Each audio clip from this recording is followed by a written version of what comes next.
Le 27 janvier 2025, le 1-23 assiège Goma, la principale ville de l'Est de la République démocratique du Congo. Ce groupe armé contrôle désormais les principaux axes de la province du Nord-Kivu, où il est accusé d'avoir commis depuis plusieurs années des exactions sur la population civile. Voici quelque chose à savoir pour comprendre le conflit qui ravage l'Est de la RDC. Tout d'abord, la RDC se trouve ici, au cœur de l'Afrique centrale. C'est le deuxième pays le plus vaste d'Afrique et le quatrième le plus peuplé. Ancienne colonie belge indépendante depuis 1960, la RDC fait face à des conflits dans l'est du pays depuis près de 30 ans. Ils se concentrent surtout dans les provinces du Nord Kivu, du Sud Kivu et de l'Ituri. Cette même région partage des frontières avec le Rwanda qui est selon l'ONU impliqué dans cette crise. Justement, pour saisir les origines du conflit actuel, il est essentiel de revenir sur le génocide des Tutsis au Rwanda en 1994. Au lendemain de ce génocide, le Rwanda a accusé la RDC voisine de soutenir les génocidaires Hutus en accueillant ceux qui ont fui pour éviter les représailles des troupes rwandaises.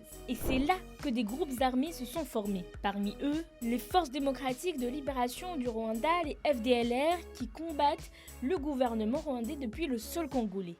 En représailles, Kigali a mené des opérations contre les FDLR dans l'est de la RDC. Mais dans cette vaste zone, il existe plusieurs centaines de groupes armés violents, dont le 1-23 le plus médiatique. D'ailleurs, Kinshasa reproche à Kigali son appui au 1-23 qui est composé en partie de rwandophones. Ces accusations de la RDC ont été soutenues par plusieurs rapports de l'ONU qui dénoncent des meurtres, des viols et d'autres crimes de guerre manifestes sur les populations locales dans l'est de la République démocratique du Congo. Le mouvement du 23 mars, le 1-23, c'est le principal acteur de cette guerre. Cette milice est composée de soldats rebelles congolais issus d'un groupe dissident militaire, le Congrès national pour la défense du peuple, un mouvement fondé pour défendre les Tutsis congolais. En conflit avec le régime de Kinshasa, les accrochages entre le 1-23 et l'armée régulière étaient fréquents autour de Goma. Le M23 a même occupé Goma une première fois en 2012.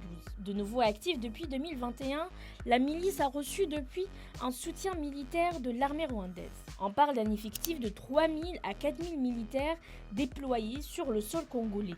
Goma est une ville stratégique en RDC. Elle est située dans une région riche en ressources minières comme le cobalt, l'or ou encore l'étain. On estime que la province du Nord Kivu abrite 80% des réserves mondiales de coltan, essentielles à la fabrication de nos téléphones et ordinateurs. Ces ressources sont aussi une source de conflit entre les différents groupes armés. D'ailleurs, la RDC accuse le Rwanda d'avoir fait main basse via le 1-23 sur une partie de son domaine minier. Les conflits armés dans l'est de la RDC qui durent depuis 30 ans, c'est plus de 7 millions de déplacés à l'intérieur du pays, provoquant l'un des plus grands mouvements de population au monde selon l'ONU.